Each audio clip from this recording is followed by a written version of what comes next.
نوجوانوں، السلام علیکم ورحمۃ اللہ وبرکاتہ۔ جیسا کہ آپ سب جانتے ہیں کہ اس وقت جو صورتحال مشرق وسطیٰ میں مڈل ایسٹ میں بن رہی ہے وہ انتہائی پریشان کن ہے۔ آپ دیکھ رہے ہیں کہ ایک طرف غزہ میں جو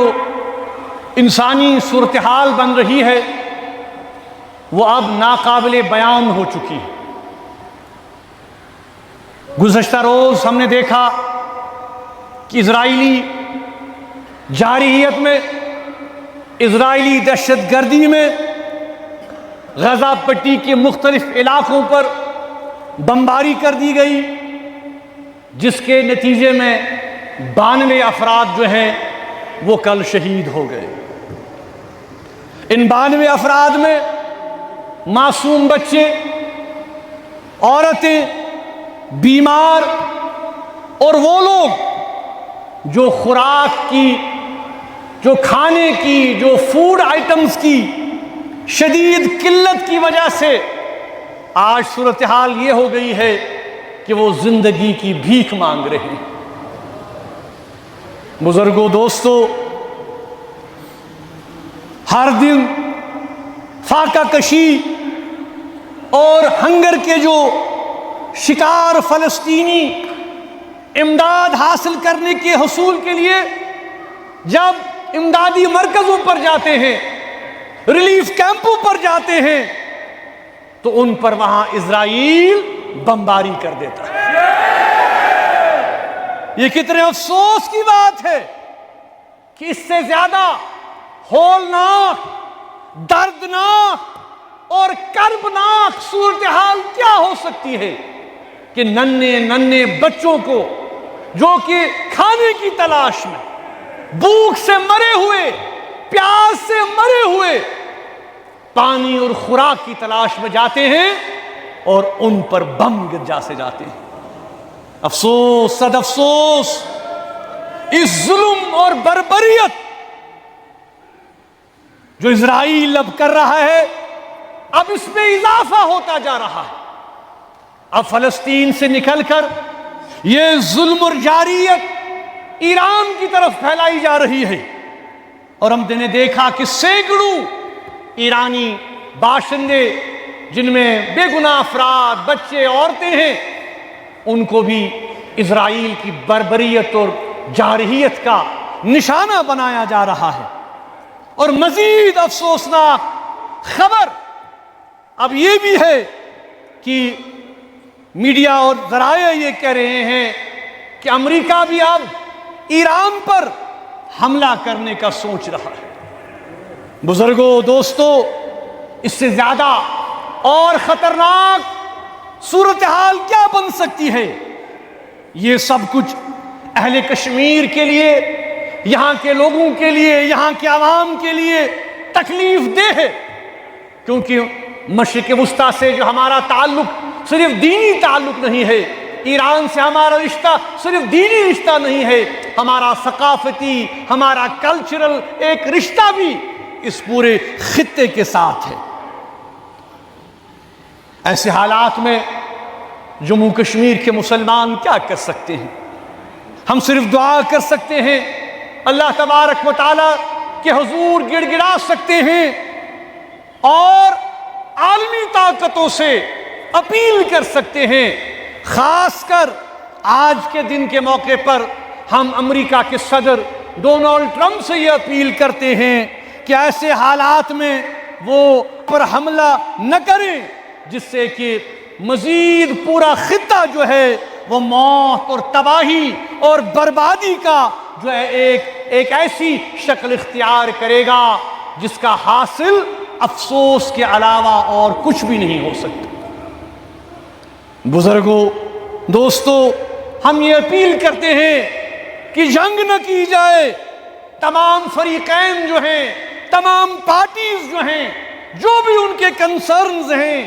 ان کو فوجی قوت سے نہیں، ملٹری مائٹ سے نہیں، بلکہ پرامن بات چیت سے حل کیا جائے، کیونکہ جنگ کسی بھی مسئلے کا حل نہیں ہے۔ آخر کار جنگ مسائل کو پیچیدہ کر دیتی ہے، کمپلیکس کر دیتی ہے، اور اگر جنگ ہوئی تو خدا نخواستہ ایسا سنگین انسانی بحران پیدا ہو جائے گا، ہیومن کیٹاسٹروفی پیدا ہو جائے گی، جو کہ آج تک ہم نے کبھی دیکھا نہیں ہوگا۔ بزرگوں، دوستو، آج 20 جون ہے۔ 20 جون آپ لوگوں کو یاد ہوگا، آپ لوگوں میں سے بہت بزرگوں کو یاد ہوگا، 20 جون 1964 جب شہید ملت میر وائز مولانا محمد فاروق رحمۃ اللہ علیہ اور ان کے جانثار ساتھیوں نے جموں کشمیر عوامی ایکشن کمیٹی کی بنیاد ڈالی۔ آج افسوس کہ ہماری اس تنظیم کو بین کر دیا گیا ہے۔ آج ہماری اس تنظیم کا 61واں یوم تاسیس تھا۔ اگرچہ بین لگا دیا گیا ہے،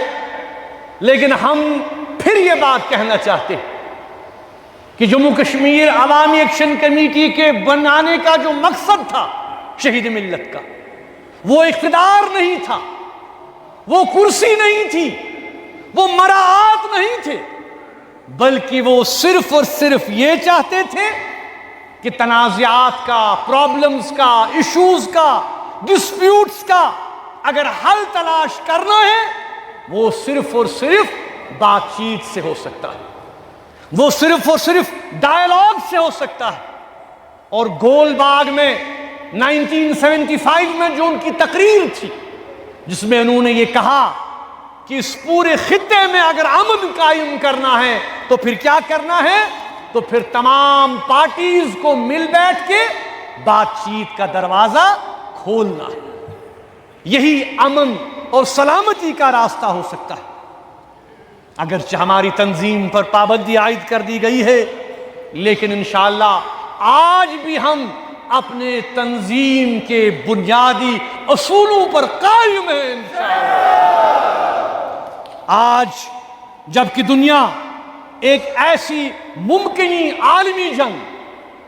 خدا نخواستہ ورلڈ وار 3 کے دہانے پر آج ہم ہیں، تباہی کے دہانے پر آج ہم ہیں، اگر آج بات چیت کے دروازے بند کر دیے جاتے ہیں،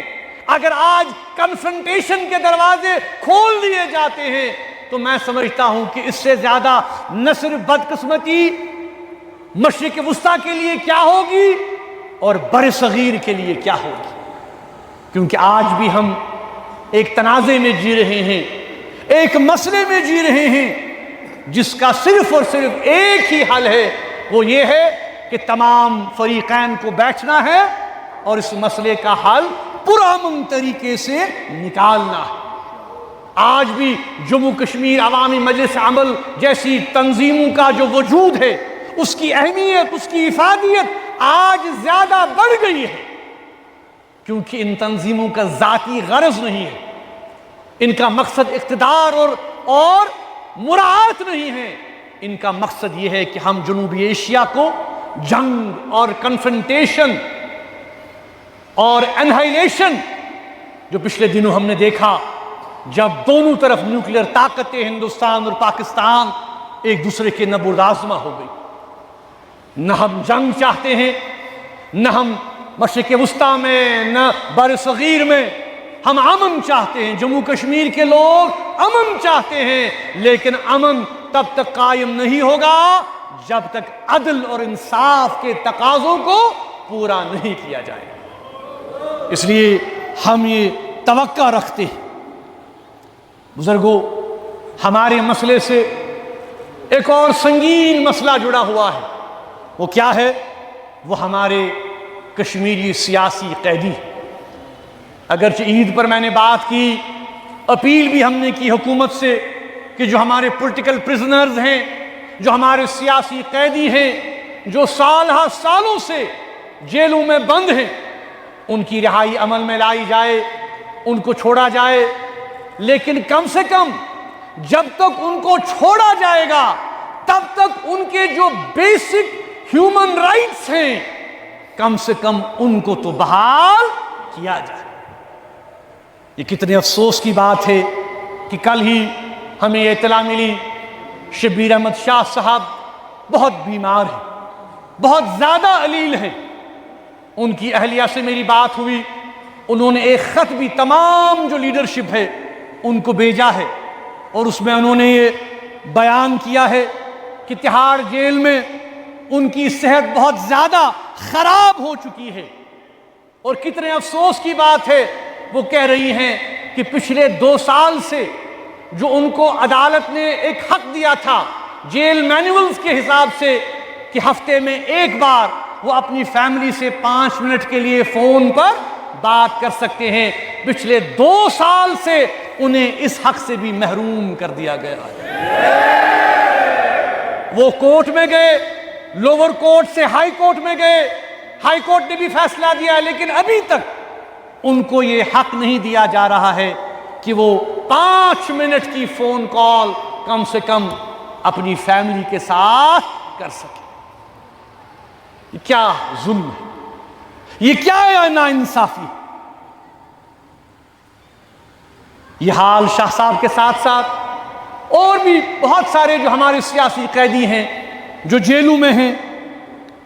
سیاسی قیدیوں کو سال ہا سال قید میں رکھنا، ان کی جو ٹرائل ہے اس کو بڑھاتے رہنا، طول دیتے رہنا، کیا یہ انصاف کے تقاضوں کے ساتھ زیادتی نہیں ہے؟ At the end of the day جب ہم وکلاء سے بات کرتے ہیں، وکیلوں سے بات کر رہے ہیں جو ان کے کیس لڑ رہے ہیں، وہ کہہ رہے ہیں کہ عدلیہ بھی عدل کا مظاہرہ نہیں کر رہی، اور کہیں نہ کہیں سیاسی پریشر میں آتے ہوئے